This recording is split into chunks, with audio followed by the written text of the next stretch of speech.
My next guest says the Biden-Harris administration will not be the death of all fossil fuels, but who will the commodity winners and losers be? He is Bill Shaw, the editor of Commodity SuperCycles, and he joins me now. Hey, Bill. Hey, Jessica, how's it going? Hey, so for the moment, it looks like we are going to have divided government. I wanted to start with, first of all, who are the commodities winners under a Biden-Harris administration, in your view? Well, I think we're finally going to see an infrastructure package passed. It's been a long time coming. I don't know if you know, but the American Society of Civil Engineers do these report cards on American infrastructure, and the last one they put out gave us a D plus.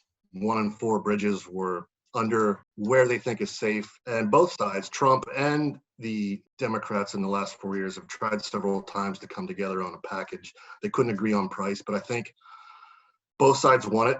And I think, Joe Biden and Mitch McConnell are 50-year swamp creatures. I think they know how to get deals done. And so I think this will be something that comes out probably by next spring.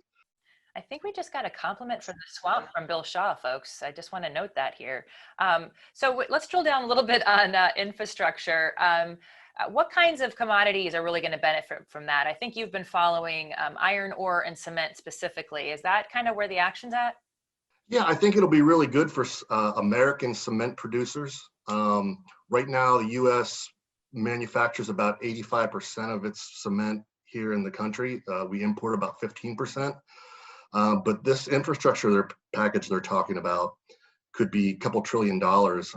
So I think that we are probably not going to have enough capacity to meet all those needs. We'll probably have to import more, which makes it a lot more expensive because concrete's extremely heavy and expensive to transport.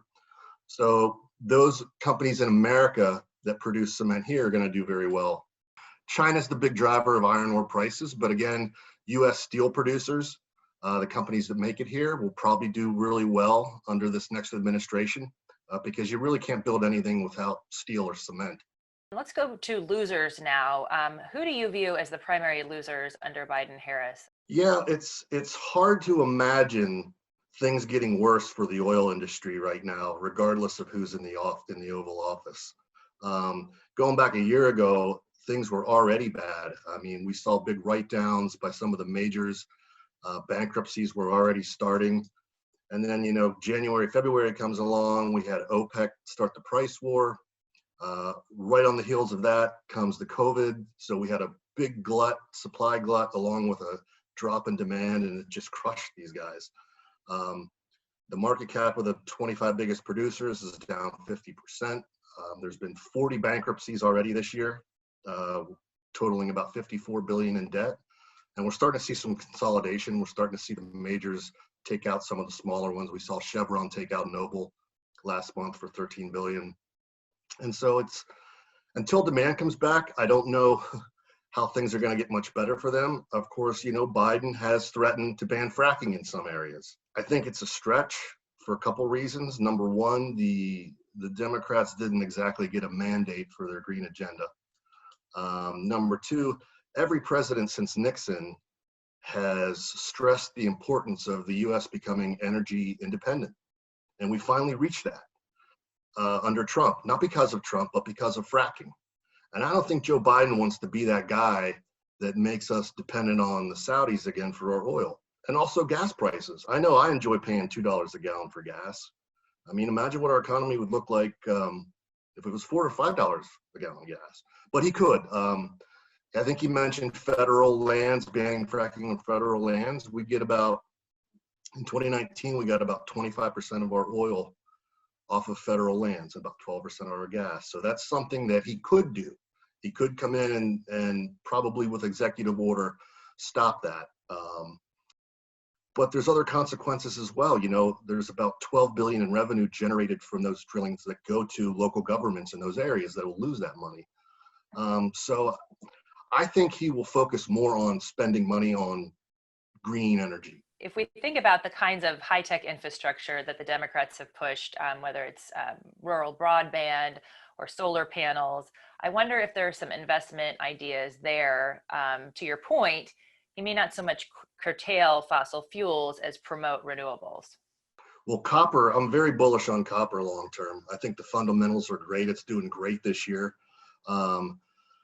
I don't know what the price is today, but demand really didn't soften as much as other commodities, even during the COVID. Meanwhile, the supply side had some issues with COVID shutdowns. I think most of the forecasts I see have copper demand increasing by like 3 to 5% annually through 2030, largely because of the green initiatives. I think it's 4 times as much copper in an electric car than a regular car. Plus, you need all the charging stations. That's all requires a lot of copper. And when you have a lot of sentiment, public sentiment that's pushing for this, and you have a lot of governments putting money into it, it makes the sector ripe for fraud. And there's a lot of new companies, saying we've got the best new battery, we've got the best new this or that. So just be careful. Like I said, solar is farther ahead than wind. Look for a picks and shovels company. I like Solar Edge. They supply the inverters for all the solar manufacturers all over the world. And another easy way would be the Invesco Solar Fund, ticker TAN. It's an ETF that invests in solar companies, and that should be fairly safe. All right. Well, thank you for the winners and losers there under commodities. Not completely surprised to see some of the battle lines drawn around renewables and fossil fuels, but I'm very interested to see your thoughts and hear your thoughts on a potential for an infrastructure package. And again, I think we heard a little bit of rah-rah for the swamp creatures here in Washington. Thanks so much for your time, Bill Shaw there, the editor of Commodity SuperCycles. And if you'd like to catch up with any more Stansberry research content, please take a look at all of these social media platforms where you can find us. That's all for now. Thanks for watching. I'm Jessica Stone.